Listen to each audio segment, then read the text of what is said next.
Once upon a time, the government and the public service unions, I'm going to start with a story, some Alberta history. They controlled every aspect of beer production and sales in Alberta. Unionized government-run liquor stores offered only a handful of brands of warm beer, and sales were only available during banking hours. Those of us old enough to remember it poorly.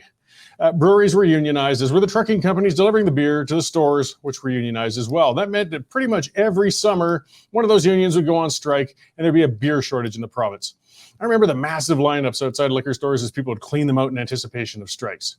Now, back then, Big Rock Brewery was a small brewery. They formed in Calgary in the 80s, and they were having a hard time establishing themselves because, of course, they had unionized government liquor stores fighting against carrying their beers, and they sold from a small outlet out in southeast Calgary. I think they were in Dover, if I recall, and sold directly to bars, so they had their little niche. But they were having a hard time. Then the unions finally overplayed their hand. During a big brewery strike in 1984, something changed. It was one of those regular strikes, but Albertans this time had somewhere to go. So they flocked to Big Rock, and they bought their beer as fast as the brewery could produce it. And people discovered there were beers besides Labatt's and Molson, and many of them never went back. It was the beginning of the end of the monopolies. Albertans had found choice, and they liked it, and they wanted it. Now, Ralph Klein certainly loved his beer. And one of his first acts when he became Alberta's premier was to privatize liquor stores. Suddenly, consumers could choose from dozens of beers, sold chilled and at all sorts of hours. There was no going back. With a solid base of independent liquor stores that they could sell to, small breweries and now distilleries are starting to form and flourish. There's hundreds of beers to choose from. The quality's higher, and there's never shortages or strikes. Citizens won.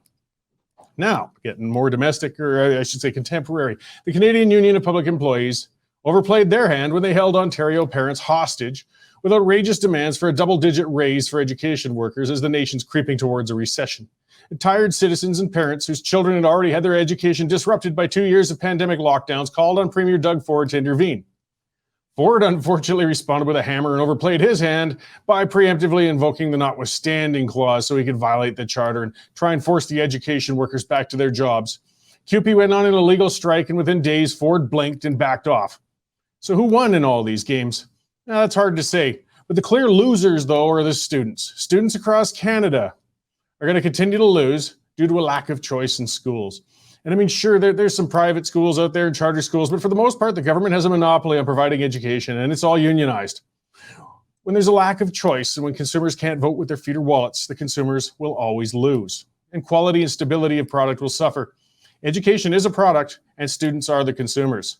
It's time to move to models that best serve those consumers, and those models involve more school choice. The dollars need to truly follow the students, and the schools, both public and private, should be able to compete for those dollars. Students should be treated as assets to be drawn in, and schools need to be incentivized to attract them.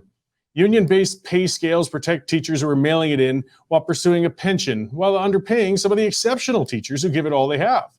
Schools should be competing for the better teachers as well as the students. Merit-based pay systems improve quality, but the union hold has to be broken. The strikes, standoffs, and instability won't end until the system changes. Unionization can't be banned. Hey, it's a right for collective bargaining, but their monopoly on education can be broken. Let the unions compete for the teachers as well. If they're that good, they shouldn't have problems getting them, and the education support workers. Monopolies and near monopolies stunt innovation and quality. It doesn't matter if the monopoly is government-run or private. The end users of the product are going to be the ones who lose in the end. The unions may have won the day in Ontario, but they could lose the battle. Parents won't forget being put over a barrel like that. If we want to see some of the best educational and healthcare outcomes on earth, we need to break the union-dominated monopolies. We're already spending more than just about anybody else on earth, and we're not getting the outcomes. So spending more on these systems as they are is just throwing good money after bad. It's time to give people choice. The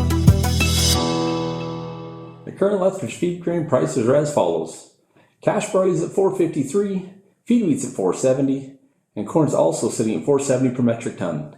In the milling wheat markets, December Minneapolis futures lost 5 cents at $9.45, with local hard red spring bids for December movement at $12 per bushel delivered. In the oilseeds, nearby canola futures increased $6.50 at $8.90.70 per ton, with delivered values for December trading at $19.97 per bushel. In the pulse markets, nearby red lentils are trading at 32.5 cents a pound, and yellow peas remain at $13 per bushel. In the cattle markets, December live cattle lost 92 cents at $152.12 per 100 weight. For information on grain marketing, call me at 403-394-1711. I'm Sean Smith at Marketplace Commodities, accurate real-time marketing information, and pricing options. Canadian Shooting Sports Association. Without the CSSA, our gun rights would have been taken long ago. These guys are on the front lines helping to draft smart and intelligent firearms regulations and legislation in Canada, and more importantly, educating the public about how we keep guns out of the hands of the wrong people. To become a member, it's absolutely worth every penny.